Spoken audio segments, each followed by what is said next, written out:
Amber Ratto, a paramedic, was a few miles from the Las Vegas Strip when her ambulance got the call on Sunday night, active shooter, at least 20 people shot. I got goosebumps all over. My heart just sank because I knew this was real, that people had been hurt. Minutes later Ratto, 26, stepped into the scene of the most murderous mass shooting in modern United States history, an outdoor country music festival with dozens of dead and dying, hundreds wounded and thousands fleeing for their lives. Amid the chaos, Ratto and her colleague, who work for American Medical Response, AMR, a private ambulance company, loaded a husband and wife into the back. The woman had been shot in the head, but the husband, shot in the stomach, was in graver condition. They were in their 50s. He had blood all over him and was holding a dressing to his abdomen. I taped it really hard and started multiple fours to try to keep him alive. His wife was calling their daughter saying they had been shot but that it would be okay. In my head I was thinking, I sure hope so, because I don't know. His body was completely pale and he was going into shock.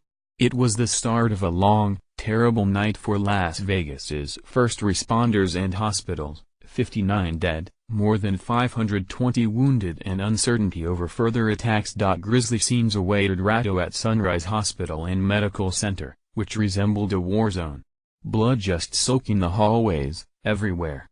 My guy had to go straight into ER because he was bleeding out internally. Ratto, covered in blood, and her colleague drove back to the concert site, braced for gunfire. I turned off the lights in the back of the ambulance to not be targets. Ratto treated people at the concert site and covered the dead. We had sheets on them. There were so many dead. Ratto spoke in an interview on Tuesday, still uncertain whether her guy survived. The killer did not. Stephen Paddock took his own life after raining down havoc with a high-powered arsenal from the 32nd story of the Mandalay Bay Hotel. Hospitals were left to deal with the consequences. Robert Smith, a cardiovascular technician at the University Medical Center of Southern Nevada, could tell it was bad even before he reached the emergency room. Blood on the ground in the car park, trails of blood about 20 feet from the entrance. That's where they were dropping off the people. Some walked and staggered, moaning and wailing, others lay on stretchers, motionless and silent, all with gunshot wounds or injuries sustained in the scramble to escape. Some had multiple wounds to the head, face, chest, body, arms and hand, others had just a single wound or abrasions, testament to the indiscriminate fire.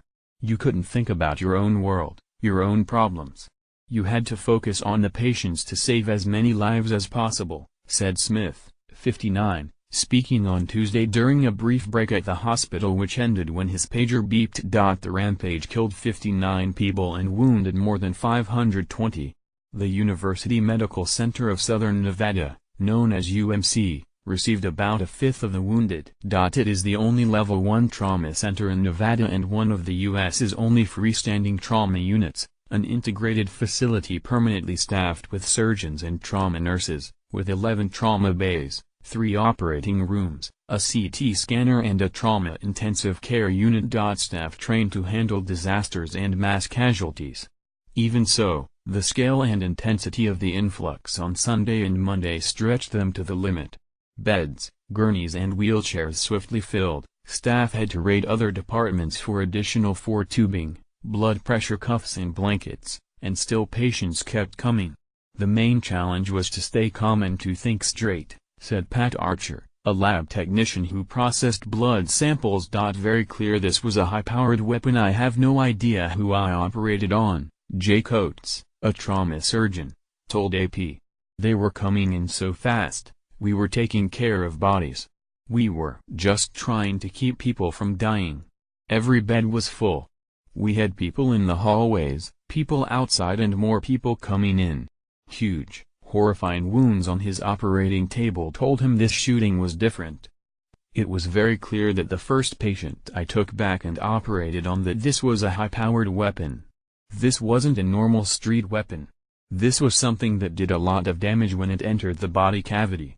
Off-duty staff members rushed to the hospital to help. A student nurse who gave her name only as Joanne said she was turned away. They said I'd be in the way. They were so busy, so focused.